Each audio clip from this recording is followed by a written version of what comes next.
see this.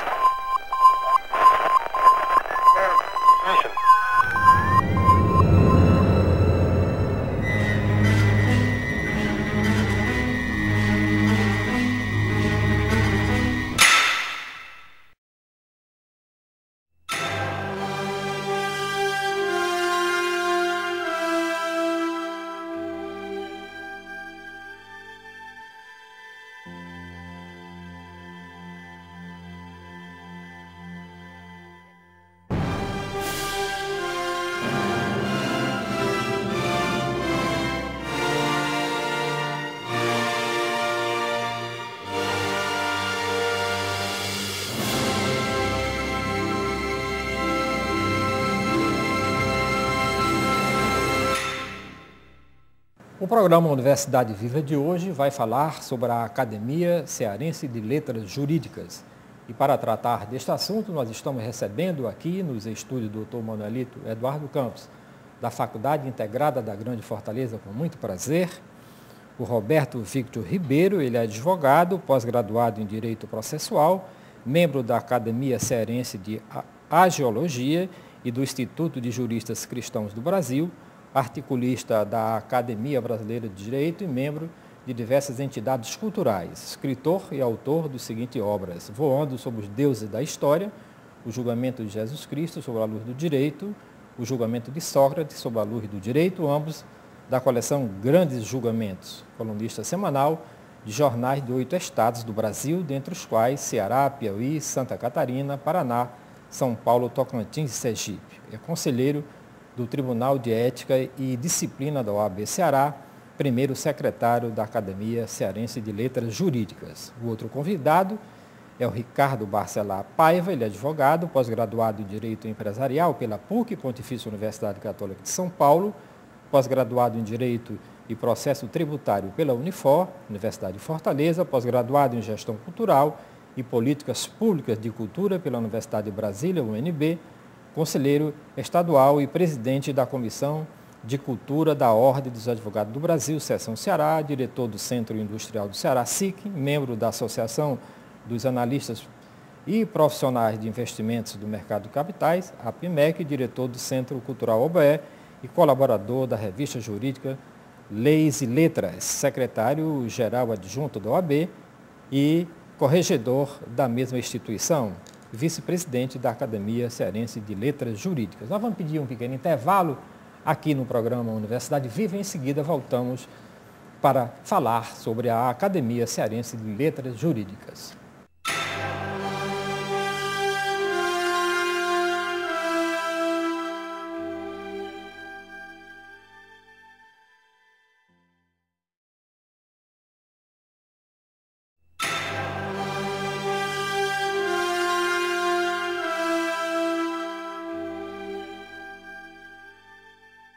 Grupo de juristas e advogados fundaram, dia 28 de setembro de 2011, a Academia Cearense de Letras Jurídicas. A academia tem por finalidade o estudo do direito de todos os ramos e o aperfeiçoamento e difusão das letras jurídicas, funcionando de acordo com as leis aplicáveis e as normas estabelecidas em seus estatutos, e é composto por 40 membros efetivos e número limitado de membros honorários, grandes beneméritos e correspondentes. Para um mandato de 3 anos, na presidência foi eleito o advogado e atual presidente do Tribunal de Ética e Disciplina da OAB Ceará, José Damasceno Sampaio, que é autor de 10 livros com os temas jurídicos. Para presidente de honra, com mandato vitalício, foi eleito o jurista Paulo Bonavides. Entre os imortais constam advogados, juízes, desembargadores e mestres. A sede da academia será no prédio da Avenida Pontes Vieira, 2680, no Dionísio Torres, nesta capital. Qual a importância da Academia Cearense de Letras Jurídicas para o Estado do Ceará? A primeira pergunta que eu faço, vou começar aqui com o Ricardo Barcelar. Queria agradecer o convite do Jonas Luiz, para virmos aqui conversar sobre a academia. A iniciativa da fundação, da reestruturação dessa academia é de suma importância para o desenvolvimento e o estudo do direito no Ceará, notadamente em sua vertente cultural, em sua vertente acadêmica, em sua vertente de relacionamento entre as pessoas que no Ceará militam na área do direito, sendo advogados ou juízes ou promotores de justiça, né? Seguindo o modelo francês das academias mais tradicionais, essa academia já existiu anos atrás no Ceará, só que ela não foi formalizada, ela só existiu informalmente. E agora, né, por um trabalho muito importante feito pelo Roberto Vitor e pelo Damasceno, a reestruturação dessa academia se deu com a formalização dos seus estatutos. Como disse antes, ela já existia sem o registro dos seus estatutos nos cartórios, então ela era informal, né? E agora, com essa nova edição da Academia Cearense de Letras Jurídicas, ela vai existir de fato e de direito, né? Então é um prazer fazer parte desse seleto grupo de juristas e operadores do direito, né? E acredito que o trabalho vai ser de suma importância para a discussão, para o estudo, para o aprofundamento dessas questões ligadas ao direito, ligadas à cultura, ligadas à semiótica, à semântica do direito, à literatura jurídica, né? As letras e as artes, que eu acredito que essa academia ela pode também ter um viés, né, cultural mesmo em si, né? Além do viés científico, né, mas um viés também cultural e sociológico também, para o estudo das relações humanas nos diversos setores da ciência jurídica, né? Ok, vamos ouvir aqui Roberto Vitor. Inicialmente eu queria agradecer o convite, professor Jonas Luiz, dizer que eu sou um assíduo telespectador da Universidade Viva, sempre trazendo temas profícuos, marcantes. A importância, eu diria que a grande importância da Academia Cearense de Letras Jurídicas, pelo menos na minha ótica, e eu vou lutar para que seja o direcionamento da academia, é porque é muito difícil hoje em dia nós juntarmos em um recinto desembargadores, juízes, promotores, advogados. E eu creio que esse relacionamento, esse interrelacionamento de determinadas searas do Estado brasileiro é muito interessante, porque dali pode sair soluções para conflitos e desajustes sociais. Então, assim, eu e o Bacelar, nós somos advogados. A gente só encontra juízes e desembargadores quando a gente está fazendo sustentação oral no tribunal, em audiências, mas a gente não tem aquele momento para sentar ali e dizer, olha, o judiciário está andando assim, o que é que a gente pode fazer para melhorar? Da mesma forma que os promotores, o Ministério Público é muito atuante nas questões estatais, então a gente poder sentar ao lado de um promotor, um procurador de justiça, nós temos a Socorro França, que é a atual Procuradora-Geral de Justiça, é nossa colega, dizer, olha, doutora Socorro, está acontecendo tal coisa assim, assim, assado, e o Ministério Público pode intervir. Então, assim, o espírito da academia é imbuído de apresentar para a sociedade que o advogado, antes de ser um cientista jurídico, ele é um cultor das letras. Então, o advogado ele não é só aquele que pega a pasta e está diuturnamente nos fóruns. O juiz não é aquele só que sentencia, o promotor não é aquele só que acusa ou então defende a sociedade. Antes disso, eles são homens voltados para as letras jurídicas. Então, você, por exemplo, ter a honra de sentar ao lado de um Paulo Bonavides, de um Valmir Pontes Filho. Todo mundo só olha para o Valmir Pontes Filho como um advogado, mas o Valmir ele é um professor assim, de uma cultura inenarrável, uma erudição magistral. Então, assim, o nosso espírito, eu acho que esse é a grande contribuição que a nossa academia tem a dar para o Estado e para a sociedade. É fazer com que esses ramos, esses diversos ramos e profissionais do direito se encontrem para dali sair soluções. Quem sabe dali não sair soluções para a segurança, para o judiciário, para as questões políticas. Então, eu vou lutar para que essa seja a grande vertente da academia. Além de doar cultura para a sociedade, também tentar amortecer os conflitos sociais. Pois é, Bacelar, quando a gente pensa em academia, a gente pensa que a turma vai se reunir para aquela conversa do chá das 5, né? Você falou baseado na academia francesa, né? Mas um objetivo específico, claro, né? E que projetos vocês estão pensando, né? E para colocar em prática a função eu dos falei da academia acadêmicos. francesa não do chá das 5, mas em relação à estrutura da academia. Ao rito, né? Ao rito, a estrutura formal, entende? Eu acredito que essa academia não vai ser, apesar de terem advogados, juízes, promotores, etc., ela não pretende ser, apesar de todo o formalismo, uma coisa muito ritualística. Nós pretendemos que seja uma coisa informal, que as pessoas vão comparecer às reuniões para conversarem, para trocar experiências, não é? Sobre os determinados assuntos. Inclusive porque a nossa profissão, quem estuda direito e trabalha com isso, muitas vezes se vê mergulhado em interpretações muito técnicas sobre as normas jurídicas, sobre as leis. Então muito estudo e muito tecnicismo, e a linguagem é muito técnica, e você mergulha em legislações enormes, específicas. Então, às vezes, no coração de algumas pessoas que mexem com o direito, como é tudo muito técnico, às vezes você vê um caso na sua frente que você precisa usar o senso de justiça, que é uma coisa mais ligada à intuição, à vivência, do que é propriamente a técnica. Então, muitas vezes a pessoa que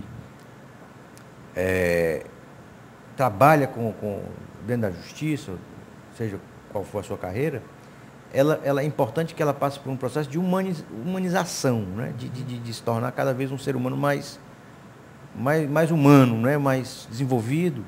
E esse senso de humanização, por exemplo, a aproximação com as artes, por exemplo, com as ciências, o estudo, por exemplo. Eu sempre falo que por exemplo, eu gosto muito de música. A música transporta a pessoa para uma outra dimensão, e eu acho que você, como ser humano, você se eleva.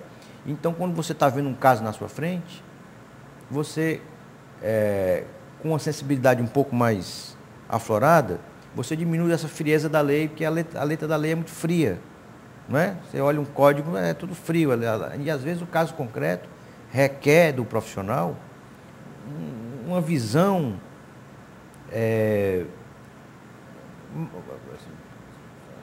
utilizando mais o instinto, utilizando mais a sua experiência pessoal, para você encontrar uma solução para aquele conflito, não é?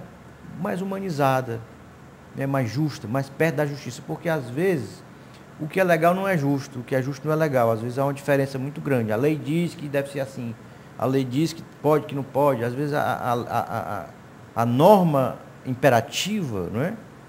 Ela às vezes esfria muito o coração do aplicador do direito. E esse aplicador, entrando em contato com essa academia, entrando em contato com as artes, ele pode desempenhar o seu papel, né, com um pouco mais de sensibilidade, um pouco mais de solidariedade, um pouco mais de visão sobre o coletivo, não é? Sobre o papel do próximo, não é? E não voltado para aquela frieza da letra da lei, né? Então, eu acho que dessa reunião dessas pessoas, que são pessoas brilhantes que estão dentro da academia, acho que vão florescer aí diversos projetos interessantes, né? Uma pessoa pode puxar para um lado, outra pode puxar para o outro, né? Iniciativas, representações, né? A formulação de documentos, né? Eu, pelo menos, tenho uma atuação que gosto muito nas artes, na cultura, não é? Posso puxar já para esse lado, outra pessoa já puxa para o outro. Você está entendendo? O importante é que essa reunião dessas pessoas ela tem uma representatividade, né? E tem também um certo grau de autoridade acadêmica e moral, porque a escolha dessas pessoas foi feita de uma forma democrática e muito... a escolha foi muito... As pessoas que fizeram a seleção, ela foi feita de uma forma muito criteriosa, não é? Então eu acredito que essas cabeças todas juntas pensando ao mesmo tempo e olhando para o mesmo local, não é? E sempre com esse intuito de você ir atrás das coisas certas, das coisas justas, do bem, das pessoas, do mundo, da natureza, dos animais, das coisas boas e positivas no mundo, eu acho que vão ter aí desdobramentos muito bons, tanto para o meio jurídico quanto para a sociedade como um todo. Ok, nós vamos pedir um pequeno intervalo aqui no programa Universidade Viva, que hoje está falando sobre o tema Academia Cearense de Letras Jurídicas. Se você quiser sugerir temas para o nosso programa, o nosso e-mail é fgftv@fgf.edu.br. O programa é gravado sempre aqui nos estúdios do Dr. Manuelito Eduardo Campos, da Faculdade Integrada da Grande Fortaleza, para a Rede Pública de Televisão Cearense.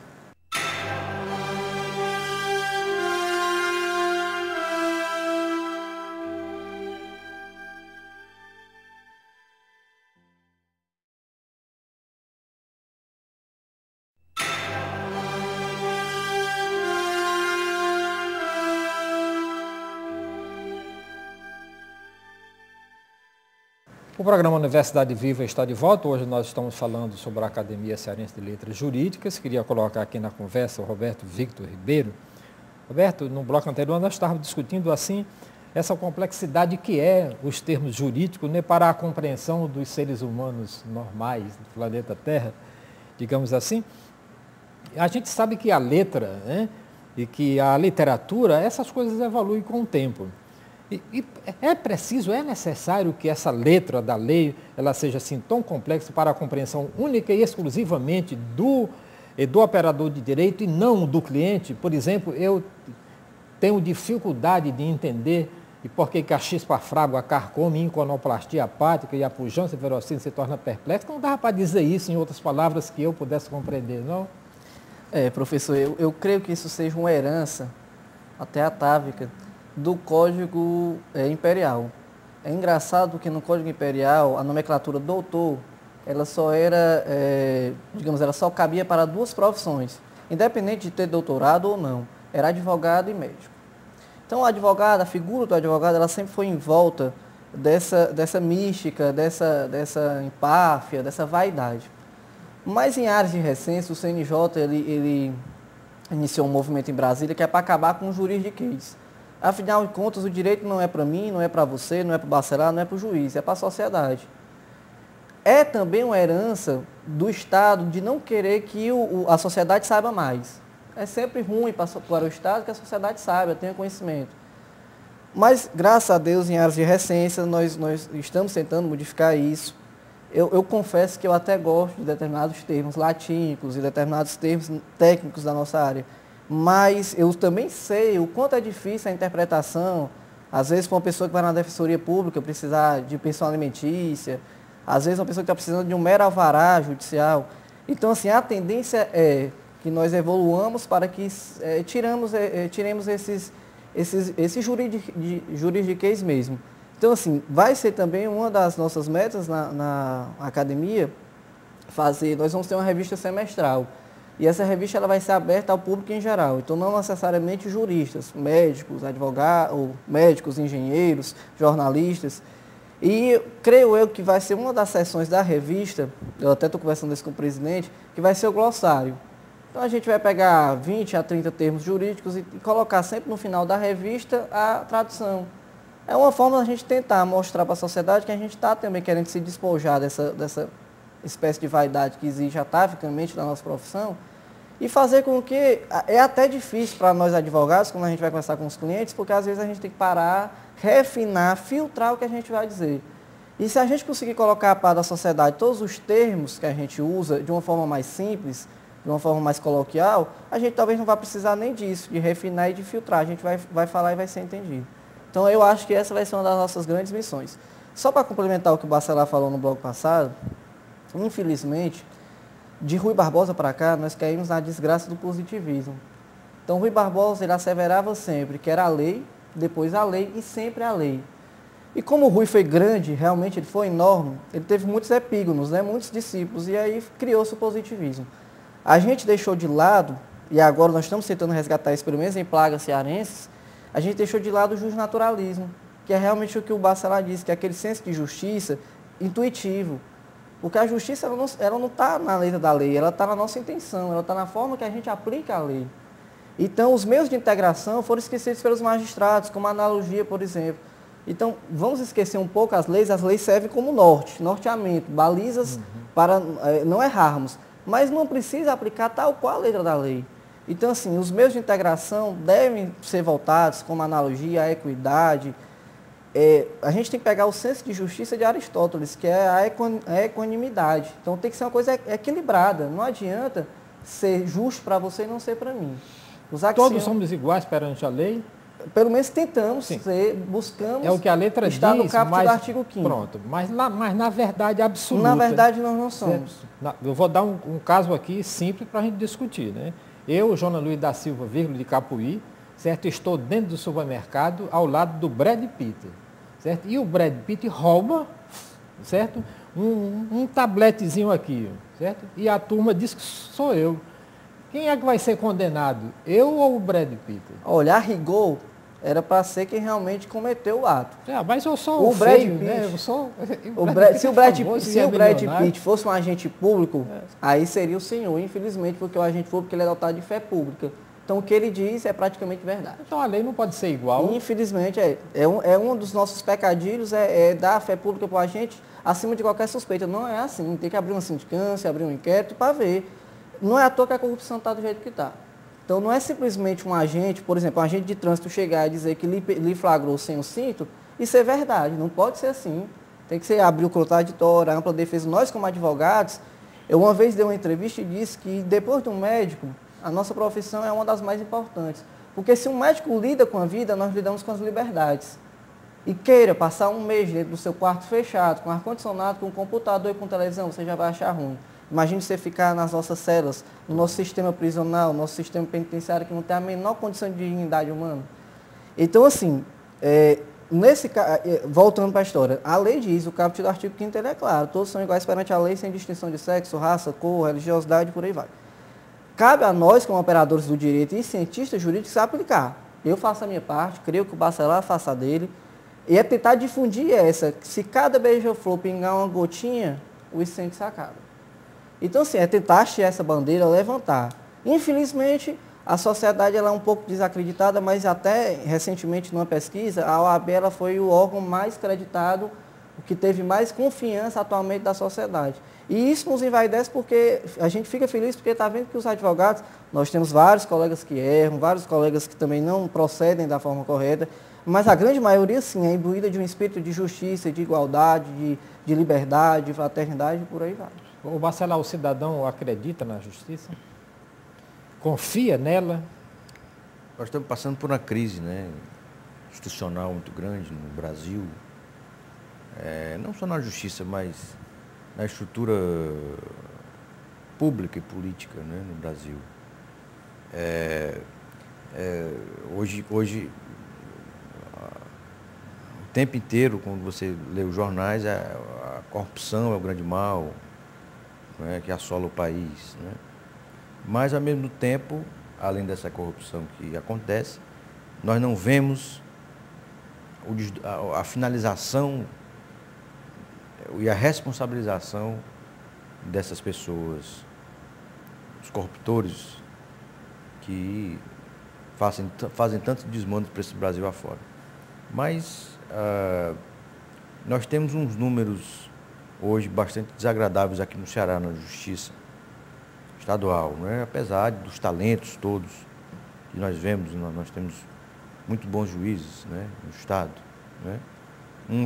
Alguns trabalham pouco, outros trabalham muito, mas eu acho que o problema da nossa justiça ele não é um problema que o culpado é fulano ou cicrano, né? Eu acho que é um problema sistêmico, é um problema multissetorial e cultural, né? E que nós não podemos imputar esse descrédito da justiça ao presidente do tribunal ou ao fulano de tal. Eu acho que a gente seria super injusto, porque esse problema no nosso judiciário já acontece há muitos anos, né? Por problema de deficiência de servidor, por problema de juiz que não trabalha, por uma série falta de estrutura, orçamento pequeno, não tem concurso, falta oficial de justiça, falta servidor, no interior não tem juiz, tem uma série de problemas, não é? Que acontecem, infelizmente.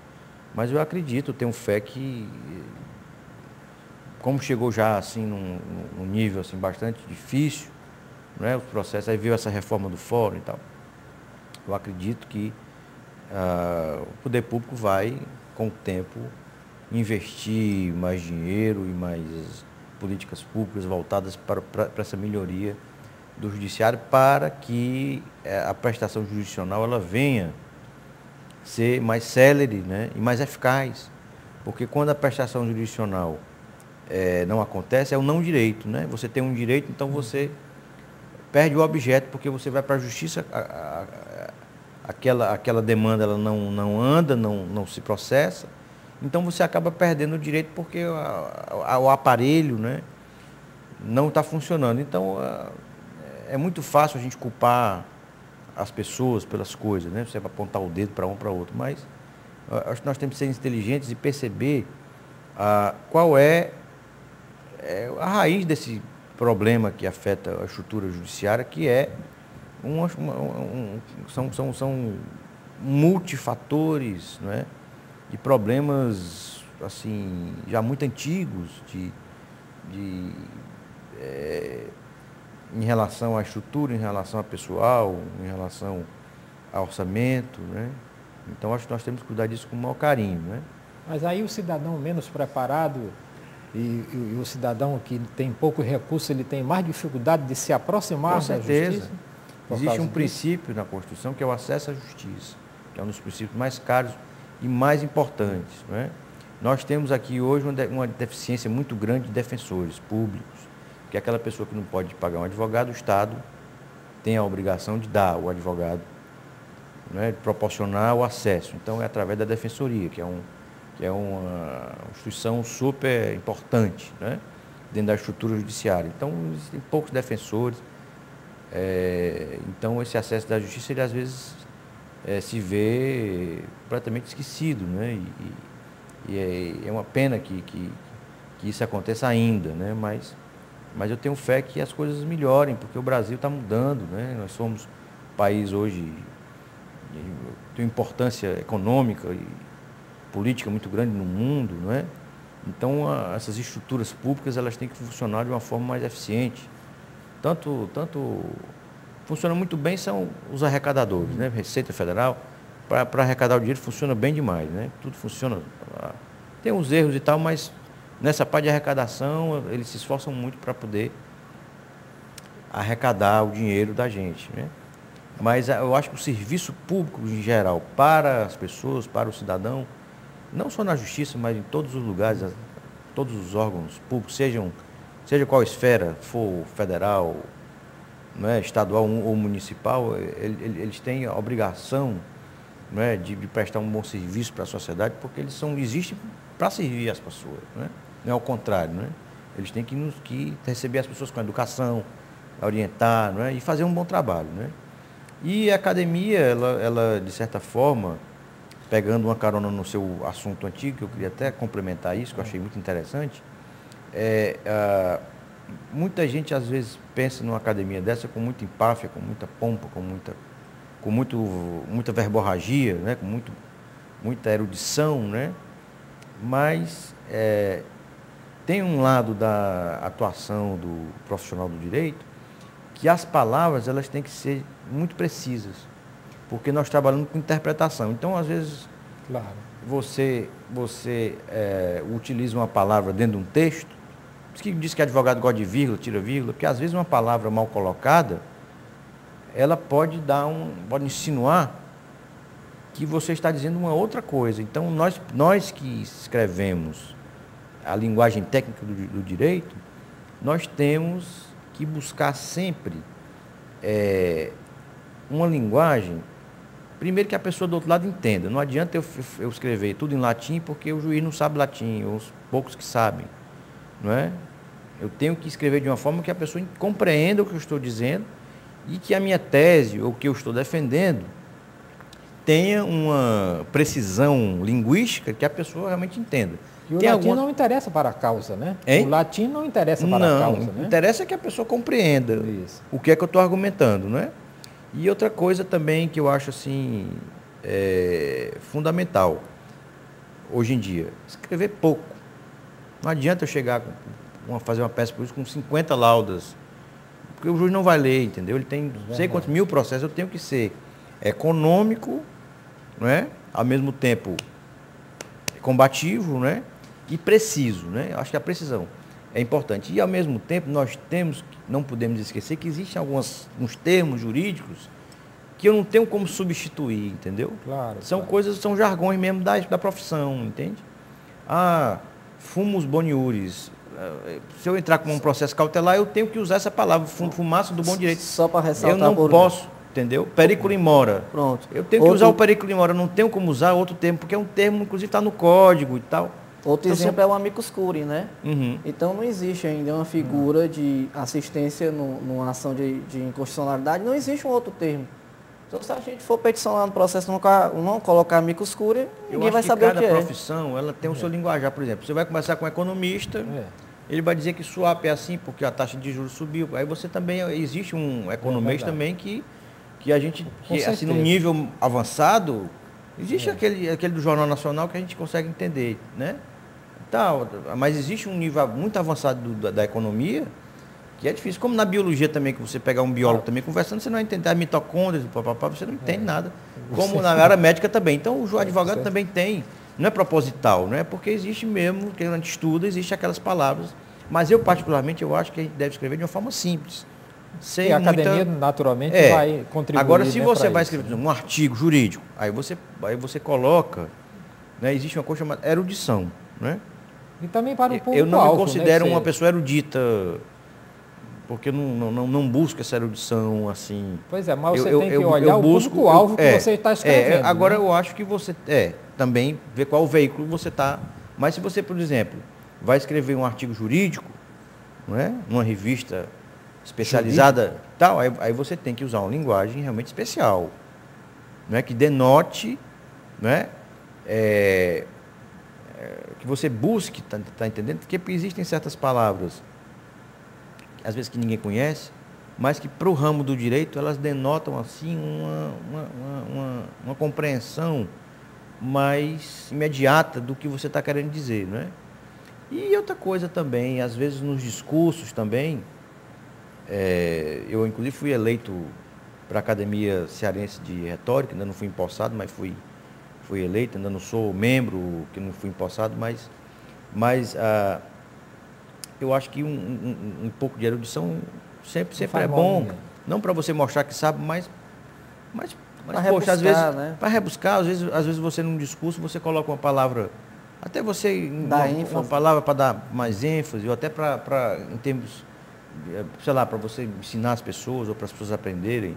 É muito bacana você colocar uma palavra de uma forma diferente, né? Então a língua, e hoje a língua é muito desprestigiada com essas. As pessoas inventaram uma linguagem nova de internet. Novo, né? VC, você é VC, também certeza. É TB. Então o português está sofrendo, né?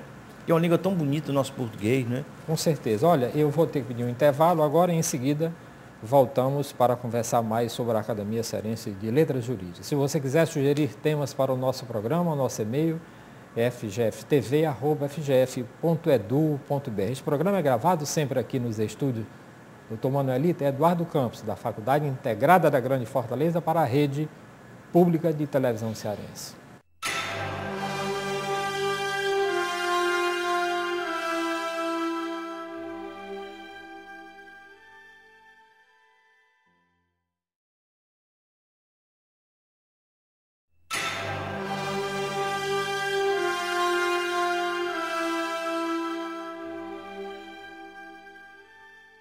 O programa Universidade Viva está de volta. Hoje nós estamos falando sobre a Academia Cearense de Letras Jurídicas. Eu queria colocar o Roberto Vitor aqui na conversa para fazer duas perguntas muito interessantes. Eu estava vendo aqui no seu currículo que você escreveu 2 livros, um sobre o julgamento de Cristo, sobre a luz do direito, e o julgamento de Sócrates sobre a luz do direito. Aí uma pergunta que não quer calar. Esse seu Cristo aqui existiu e Sócrates também? Vamos começar por Cristo. Eu não me deveria por Sócrates, que é antes dele, né? Mas vamos... Porque foi o primeiro na escrita, livro, né? Escrevi primeiro o livro. Eu não me contive, professor Jonas, e fui, digamos assim, buscar a pesquisa não só na Bíblia. A gente, no mundo jurídico, lá vai a gente falar dos nossos jargões, nós temos um aforismo que diz o seguinte: o que não está nos autos não está no mundo. Né? O que não se encontra no processo, o juiz não tem obrigação de saber, eu como advogado não tenho obrigação de saber. E eu costumo dizer que os autos do processo do julgamento de Jesus foi a Bíblia Sagrada. Mas eu não fiquei só na Bíblia Sagrada.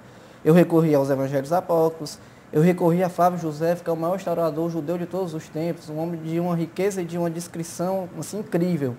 Eu fui a historiadores romanos. Mas dizem que o Joséfo, que escreveu de Jesus, que não foi ele, né?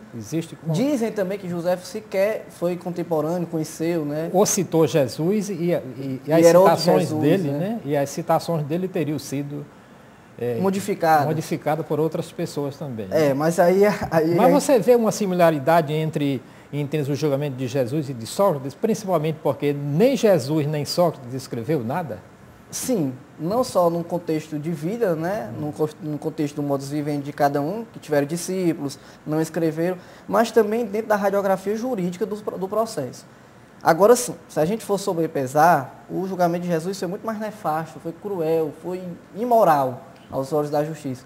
O de Sócrates foi um pouco mais tênue, mais leve, apesar de que teve, sim, algumas ilegalidades, 2 ou 3, enquanto o de Jesus teve 70. Então, assim, o grande problema do julgamento de Sócrates foi porque ele realmente foi imputado de uma coisa que ele não fez. Ele foi acusado por 3 pessoas altamente imparciais, ou melhor, parciais. Na época, o juiz, no caso lá, era um tribunal que chamava o Tribunal dos Heliastas. O presidente se mostrava na tribuna altamente contra as ideias de Sócrates. Os políticos da época diziam que Sócrates estava corrompendo a juventude, mas não dizia como era esse tipo de corrupção. E para a gente dar uma tipicidade de um crime, a gente tem que dizer qual é o núcleo do crime, qual é a ação do crime, qual é o verbo que, se você praticar, você está cometendo um crime. E dizia, ele corrompeu a juventude, mas não dizia como. Mas não teria sido Platão que inventou Sócrates? Pode ter sido, assim como pode ter sido Paulo que inventou Jesus. O Paulo, inclusive, inventou um Jesus, né? Dizem que Paulo foi o grande marqueteiro, né? Ele inventou um Jesus, mas, assim, que era o Cristo. Eu, particularmente, faço parte do Instituto dos Juristas Cristãos no Brasil. Estou mandando o currículo, provavelmente serei impostado também na Academia Cristã de Letras. E eu me denomino um admirador de Cristo. Eu não diria mais, eu tive a iniciação católica, mas eu diria que hoje eu sou macroecumênico. Então, eu tenho uma visão ecumênica de todas as religiões. Mas eu acho que Cristo existiu sim. Agora, que há deturpações na letra bíblica, isso é óbvio, a gente não é menino, a gente sabe, quando a gente vai pesquisar, a gente vai adentrar no solo da interpretação, da hermenêutica, a gente vê que houve deturpações e tudo mais. Eu cito um exemplo muito assim, um dia eu falei isso no auditório e muitas pessoas arrepiaram. Eu digo que Jesus Barrabás, que foi solto, é o Jesus Cristo da gente. Mas como, Roberto? Vou explicar. O nome Jesus, naquela época, era um nome muito comum, como hoje é Antônio, como é Francisco, como é João. E o nome de Jesus, que no caso em hebraico quer dizer, era Yeshua, era, por exemplo, Barrabás, pouca gente sabe isso, mas está lá no Evangelho de João. O primeiro nome de Barrabás era Jesus. Então ele era Yeshua Barrabás. Dentro do vocabulário hebraico, mais precisamente ali dentro da raiz aramaica, pai, a palavra pai era Aba. E a palavra filho era Bar, B-A-R ou então B-E-N. Por isso que Pedro é chamado de Simão Bar-Jonas, Simão, filho de Jonas. Então, se a gente pegar as 2 junções das palavras, pegar o primeiro nome, Jesus, Barrabás, o Bar é filho e o Aba é pai. Eu desafio no auditório e desafio aqui agora, se vocês dois sabem. Naquela época de Jesus, alguém chamava Deus de Pai senão Jesus? Ninguém. Só Jesus de Nazaré, filho de Maria e de José, chamava Deus de Pai. Até porque diziam que era uma blasfêmia chamar Deus de Pai naquela época. Logo, o Jesus Barrabás que foi solto provavelmente foi o nosso Jesus. Aí começam as teorias conspiratórias de que ele foi para a Índia, morreu na Caxemira, teve filhos, e por aí vai. E Sócrates? Sócrates, né? Vamos supor o seguinte, dizem que Homero nunca existiu. Mas também dizem que Homero existiu, foi um poeta cego que escreveu talvez a maior fábula de todos os tempos, que hoje o mundo está no século XXI e ninguém consegue escrever. Hoje a turma está dizendo que Shakespeare não escreveu absolutamente nada. Exatamente. Então, isso sempre vai existir, né? E tinha sido professor lá da Universidade de Cambridge, que tinha escrito os livros dele, né? Até porque tem uma coisa muito comum na internet hoje em dia. Você às vezes vê uma frase muito bonita na internet, que às vezes foi você que escreveu, você bota lá, Carlos Drummond de Andrade, para poder dar peso à frase, né? Então pode ter havido também isso, apesar de que eu acho que Shakespeare tem evidências realmente históricas e concretas da existência dele. Já Sócrates e Jesus não tem, né? Agora sim, vamos supor que Sócrates foi um mito, uma figura lendária inventada por Platão. Se foi inventado, serviu, teve a sua importância para o contexto filosófico. E ele tinha que ser feito daquele jeito? Aí é que já que foi né? infectado? Gordinho, né? Da barrigona. Ele nada escreveu, né? Ele só... Na verdade, ele escreveu. Aí existe uma mácula na história de Sócrates que quem realmente adentra a pesquisa vê que ele escreveu. Ele, quando estava na prisão, ele chamou um discípulo dele chamado Fédon, que é um dos diálogos dele. É o diálogo. Um dos diálogos. Mas está em Platão, né? Está em Platão, um dos diálogos platônicos, ele nomenclatura o nome de um discípulo que era Fédon, tinha o cabelo grande, inclusive. E no dia que Sócrates morreu, ele cortou o cabelo. E cortar o cabelo naquela época, ele era espartano. Cortar o cabelo naquela época era assim, o maior sinal de tristeza. Ele chamou o Fédon e disse, eu passei a noite sonhando com Deus e escrevi um poema para Deus. E eu quero que você transcreva esse poema para alguém.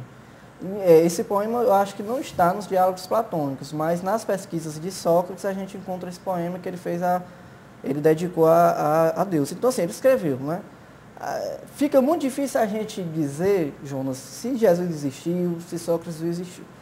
Pelo que está aí, eu peguei o que está aí e fiz a visão jurídica de cada processo. Agora, se a gente for realmente raciocinar, por exemplo, a gente estava conversando aqui antes da gravação sobre a Bíblia, né? Gênesis e tudo mais. Adão e Eva nunca existiu. Quando a gente vai analisar a hermenêutica, eu sou pesquisador de ciências das religiões há 7 anos. E eu descobri que Adão e Eva, na verdade, eram 2 povos. Então, não foi uma pessoa e uma mulher e um homem. Então, eram 2 povos. Era um povo que vivia na Suméria e o outro na Babilônia. Se juntaram e tiveram vários e vários filhos. Então, Adão e Eva eram 2 povos. Era o povo adâmico e o povo de Eva. Então, assim, é complicado. Quando a gente adentra a seara religiosa ou filosófica, existe uma série de especulações, uma série de pensamentos que fica complicado. Então, eu me resumi realmente a analisar as duas vidas pelo prisma jurídico. Porque realmente, se for pelo prisma religioso e filosófico, a gente não vai parar, não. Pois é, eu queria colocar o Bacelar lá na Academia Cearense de Letras Jurídicas. Nós vamos ter esse tipo de debate aqui com esse grupo de pessoas. Com certeza. E com discussões. Eu acho que todos os assuntos são bem-vindos e Jesus foi um homem assim notável, né? Inclusive, ele fez essa revolução toda sem dinheiro e sem exército, né? Isso é impressionante, assim, essa força, não é? E mais a turma diz por aí que no Concílio de Nicéia, né? Tinha 360 evangelhos. É verdade. Aí a turma deixou só aqueles 4 porque os outros tinham coisas que absolutamente iam nos chocar. Mas você sabe como é que foi a escolha? A escolha é da forma mais pitoresca possível. Colocaram todos os evangelhos em cima de uma mesa e abriram a janela. Deu uma grande ventania, derrubou todos, ficaram 4. Então vão ser os 4 que vão entrar lá. Então, assim, realmente existe. A igreja ela foi moldando, discutiram a virgindade de Maria, era virgem ou não, foram essas reuniões religiosas dos líderes religiosos que decidiam essas coisas, né? Então, foi assim que foi se formando. Mas, de certa forma, nós temos também dentro da religião o direito canônico. Sim. Não é? Inclusive, eu quando fui me casar, fui pedir autorização ao bispo para poder casar na casa do meu sogro, que ele não deixava. Porque só podia ser na igreja. Na igreja. Né? Aí eu fiz um arrazoado. Peguei o Código Canônico e falei que era uma festa familiar e tal. Embasei no Código Canônico, porque, por exemplo, todas as regras do casamento, por exemplo, não é? E dos impedimentos do casamento, da dissolução do casamento, é tudo no Código Canônico. Então, utilizei o Código Canônico e mandei uma petição para o bispo, na época, pedindo autorização para casar na casa do meu sogro, dizendo que não ia ter bebida, que etc., que ia ter só um local específico para isso, tal, e fiz assim uma petição bem feita, tal, eu caprichei no português, realmente, eu e minha esposa, e eu até hoje não recebi a resposta, né? Então, não é só às vezes no judiciário que a gente tem problema. Mas agora, dia 1º, vai ser a posse, né, lá dos membros da Academia Cearense de Letras Jurídicas e depois da posse, e aí? O que é que vai acontecer? Como eu acho que quando nós nos reunirmos nas sessões é que vão... Nós teremos reuniões mensais, Sim. nas terceiras, quintas-feiras de cada mês, salvo engano, às 19h30, na sede do Instituto dos Advogados do Ceará, que fica ali na confluência da Virgílio Távora com Pontes Vieira. Prédio da FESAC. Ao lado da FESAC. Escola Superior da Advocacia. A OAB Ceará, ela... Aí quer dizer que vocês, a partir de agora, a partir do dia 1º, que a diretoria vai assumir, né? O presidente é o José Damasceno Sampaio. Você é o vice? Eu sou o primeiro secretário, o Bacelar é o primeiro vice, o segundo vice é o Valdetário Andrade Monteiro, presidente da UAB. O tesoureiro é o desembargador Duval Ares Filho. O diretor cultural é o Cid Sabel de Carvalho, jornalista e advogado. O segundo tesoureiro é o Júlio Ponte, que é atual vice-presidente da Ordem dos Advogados. E nós temos 40 membros, né, seguindo os ritos da Academia Francesa, dentre os quais eu posso citar Paulo Bonavides, Socorro França, Paulo Quezado, Roberto Martins Rodrigues, Hernando Shoa Lima, Cid Carvalho. Então nós conseguimos fazer um angariado de pessoas realmente ilustres, né, dentro dessa seara. Ficaram muitas pessoas boas de fora, infelizmente, quando a gente fecha um grupo seleto, a gente deixa nomes de fora. Feliciano de Carvalho. Feliciano de Carvalho faz parte. Mas, assim, as portas da academia, elas estão abertas para quem quiser ir assistir às reuniões. Pois é, isso que eu queria saber. As pessoas podem assistir. Não é maçonaria, vai ser aberto. Inclusive, nós temos o maior prazer de receber alunos de universidades. Eu tenho um projeto que eu, inclusive na entrevista passada que eu dei em outra emissora, eu falei que eu tenho vontade de levar a academia à academia. Porque se a academia vista como sodalício cultural é uma reunião de grandes nomes, existe a academia universitária, que é uma academia muito importante, onde tem vários mestres e doutores de um conhecimento lapidar importantíssimo. Então, eu quero levar a Academia Cearense de Letras Jurídicas à academia. Fazer, quem sabe, uma reunião nossa, ordinária, aqui nos auditórios da FGF e de outras universidades. Então, é um interesse nosso, sim, levar ao jovem, até porque esse espírito acadêmico está morrendo. E se nós não cultuarmos esse espírito agora nos jovens, incutirmos isso na cabeça dos jovens, eu me considero jovem, eu tenho 26 anos de idade, sou jovem, então eu quero plantar essa sementinha também em outros jovens. Porque quando a gente for se aposentando, entregando o nosso barco, eles vão assumindo, para não deixar morrer nunca esse espírito acadêmico. Porque como o Bacelar mesmo frisou, não é a vaidade, a empáfia de ser acadêmico, e sim de querer retribuir, contribuir para a sociedade. Claro.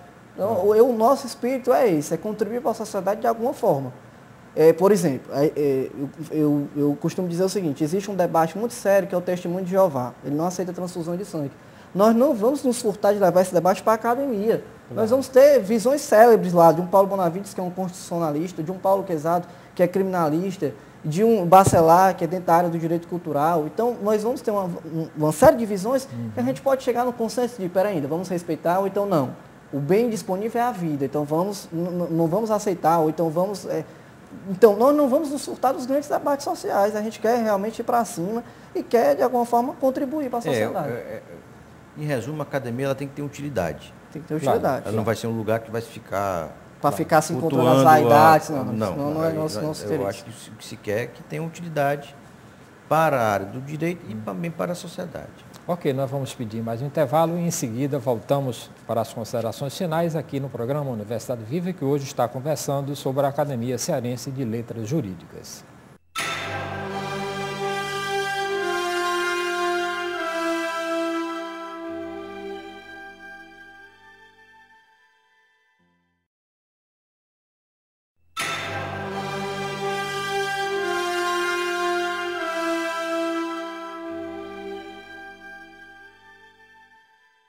Universidade Viva e está de volta, infelizmente o nosso tempo está chegando ao fim e cada um dos senhores tem 1 minuto para suas considerações finais. Vou começar aqui com o Ricardo Bacelar Paiva. Tem 1 minuto de 60 segundos. Queria agradecer aqui ao convite, dizer que foi um prazer estar com vocês aqui, conversando sobre esse tema da Academia Cearense de Letras Jurídicas e informar a todos que, em iniciando as reuniões, as portas estarão abertas para qualquer pessoa que queira participar das reuniões, assim como ouvinte, e que nós, reiterando mais uma vez, pretendemos que a academia ela tenha uma finalidade prática, uma atuação prática dentro da área do direito e da sociedade como um todo, para contribuir de uma forma positiva, no que for possível, com a reunião dessas pessoas tão especiais. Muito obrigado. Ok. Roberto Victor Ribeiro. Agradecer, João, os espaços que você reservou para a gente, dizer que nós estamos sempre à disposição, seja para falar da academia, seja para falar de Jesus, de Sócrates, e dizer que a academia será uma pena se nós não conseguirmos uma reunião de pessoas tão importantes para a estrutura estatal, não conseguimos pelo menos algum tipo de melhoria para a sociedade. Então será realmente uma coisa que eu me comprometo aqui diante das câmeras e diante dos colegas, que eu vou ser um dos grandes lutadores para que a nossa academia não seja só uma academia de encontro de vaidades, e sim de uma academia que venha refletir para a sociedade melhorias, contribuições, e dizer que as portas estão abertas dia de 1º de dezembro às 19h30 no Palácio da Luz, sede da Academia Cearense de Letras, antigo Palácio do Governo. Nós vamos tomar posse, não vão ser os 40 membros que vão tomar posse, serão 32, 33, e a diretoria, e que a partir de janeiro nós vamos estar funcionando ordinariamente lá na Pontes Vieira com Virgílio Távora, e que a casa está aberta para todos. Ok, agradeço muitíssimo a presença de vocês aqui no programa Universidade Viva, que volta na próxima semana com outro assunto de interesse da comunidade universitária e acadêmica, aqui pela FGF-TV, o seu canal universitário de Fortaleza. Este programa também tem um portal no youtube.com/FGFIES, onde você encontra postado esse e outros programas gravados e produzidos aqui pela FGF-TV, o seu canal universitário de Fortaleza. Muitíssimo obrigado pela audiência.